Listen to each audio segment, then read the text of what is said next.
আসসালামু আলাইকুম। আমি আশরাফ। আজকের ভিডিওটি তৈরি করছি বিলের ঘাট নিয়ে।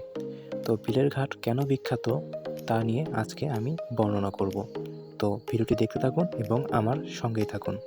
তো সর্বপ্রথম আমাদেরকে যদি বিলের ঘাট যেতে হয় সেজন্য জামালগঞ্জ বাজার থেকে অটো যোগের মাধ্যমে চারমাথা বাজারে পৌঁছাতে হবে। তো এখানে অটোতে করে যেতে হলে জনপ্রতি ভাড়া পড়বে ৫ টাকা করে। অর্থাৎ জামালগঞ্জ থেকে বিলের ঘাট যেতে জনপ্রতি ভাড়া পড়বে ১৫ টাকা করে। তো জামালগঞ্জ থেকে বিলের ঘাটের দূরত্ব ৬ কিলোমিটারের মতন, আর জায়গাটা খুবই সুন্দর।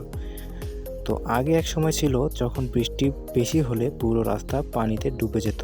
বিলের ঘাট জায়গাটি এতটাই সুন্দর যা বলার মতন নয়। এখানকার চারপাশের পরিবেশ আপনাকে মনোমুগ্ধকর করে দেবে। সবাই এখানে ঘোরার জন্যই যায়। এখানে চাইলে রোজার মাসে নদীর পাশে ইফতার পার্টি খুব জমজমাটভাবে করা যায়, কারণ এখানকার পরিবেশ খুবই সুন্দর আর জায়গাটি এতটাই ফাঁকা যা বলে বোঝানোর মতন না। দৃষ্টি জুড়ে যত দূরই চোখ যায় শুধু ফাঁকা আর ফাঁকা, চারপাশ সবুজে ঘেরা। আর এই যে রাস্তাটি দেখছেন পুরোটাই ফাঁকা থাকে। কর্মজীবন নিয়ে একঘেয়েমিতা কাটাচ্ছেন তাদের উদ্দেশ্যে একটা কথা বলবো, আপনারা এখানে অবশ্যই আসুন, এই জায়গাটি পর্যবেক্ষণ করুন এবং আপনাদের একঘেয়েমিতা দূর করে ফেলুন। কারণ এই জায়গাটিতে এসে আমি বুঝতে পেরেছি যে কতটা সুন্দর হলে একটা মানুষের মন অল্প সময়ের মধ্যেই ভরে দিতে পারে। আমি যখন এখানে আসি আমার মেজাজ খুবই খিটখিটে হয়েছিল, কিন্তু এখানে আসার পর যা এই প্রকৃতির মতনই শান্ত হয়ে গিয়েছে।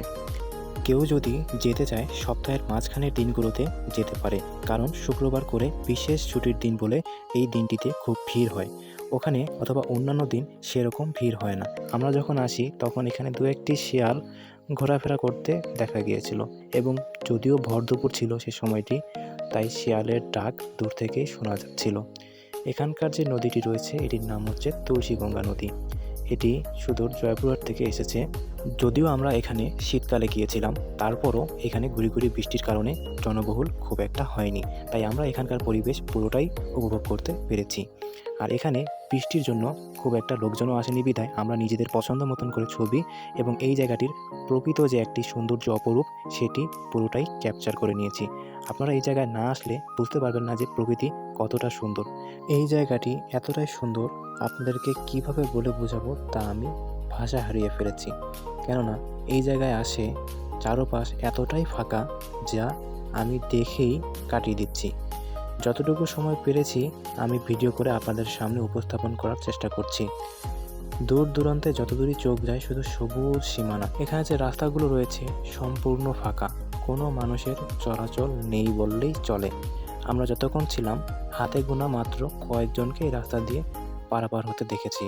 এখানে আমার চোখ যতটুকু গিয়েছে ততটুকু আন্দাজ করে বলতে পারবো এখানে কমপক্ষে হলেও ৬০০ একর মাটির মতন শুধু ফাঁকা। তো আমি জুম করে আপনাদেরকে দেখাচ্ছি যে দূরে কিছু ধানের জমি পাকা দেখা যাচ্ছে।